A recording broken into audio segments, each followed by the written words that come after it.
அமைச்சர் சொல்றாங்க, அமைச்சர் சொல்றாங்க திராவிட மாடலின் முன்னோடி ராமர்னு. எங்க இருக்கு திராவிடர்? அதெல்லாம் ஒரு கர்மாந்திரம் இல்ல. திராவிடம்னா மொழிம்பாங்க, இனம்பாங்க, தத்துவம்பாங்க, நிலம்பாங்க. இந்த டேபிள் மட்டும் சொல்லுவாங்கல்ல, இதை நிமித்தலாம், வளைக்கலாம், படுக்க வைக்கலாம், அப்படி பிறக்கலாம் அப்படிங்கிற மாதிரி திராவிடத்தை எப்படி வேணாலும் பயன்படுத்திக்கலாம்.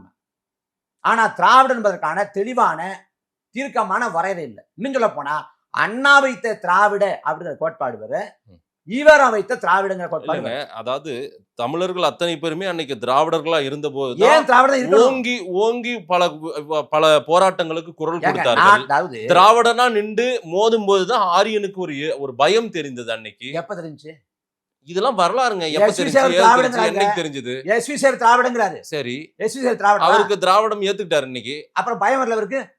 திராவிடம் பயம் வரும். நீங்க எனக்கு ஐயா ஸ்டாலினோட பக்கத்துல நிக்கிறது யாரு? இந்து ராம் யாரு? இந்து ராம் ஆரியரா திராவிடரா? ஆரியரா திராவிடரா? திமுகவோட கொள்கை வகுப்பணியில அண்ணா காலத்துல இருந்தாரு ஒருத்தர், விபி ராமன் பேரு. அந்த விபி ராமன் ஆரியரா திராவிடரா? கமலஹாசன் இருக்காருல்ல, இப்ப கமலஹாசன் திமுக கூட்டணியில, அவர் ஆரியரா திராவிடரா? அது அண்ணன் சீமான் கிட்ட கேளுங்க. நீ ஏன் எங்கள்ட்ட கேட்கணும்? சீமான் தான் போயிட்டு அவருக்கு வாழ்த்தலாம் சொல்லிட்டு நாங்க திராவிடர் இல்லங்கிறமே. நீங்க வாழ்த்து சொன்னீங்க, அவர் போய் திமுக எம்பி வாங்கிட்டாரு. வாழ்த்து சொன்னதெல்லாம் ஆயிட்டாரா? நீங்க அப்புறம் சொல்லுங்க இருக்கலாம். அவர் ஆரியரா திராவிடர்? யோசிங்க. இல்ல, திராவிடம்னு நீங்க அந்த ஒரு பதம் நம்ம நமக்கு அரணா இருந்தது, நமக்கு பாதுகாப்பா இருந்தது. என்ன நம்ம 99 தமிழர்களின் ஒரு பாதுகாப்பான ஒரு பொக்கிஷமா, ஒரு கேடயமா இருந்ததுங்க திராவிடம். 99 இருந்து 2004 வரைக்கும் திமுக பாஜக இருந்துச்சு.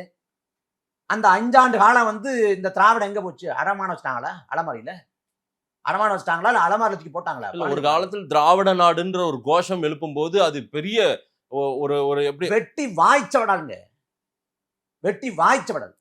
திராவிட நாட்டுக்காக போராடி செத்தவன் தெருவு. திராவிட நாடு அடைந்தால் திராவிட நாடு, அடையாவிட்டால் சுடுகாடு. அப்படி சுடுகாட்டுக்கு போனவன் எத்தனை பேர் சொல்லுங்க?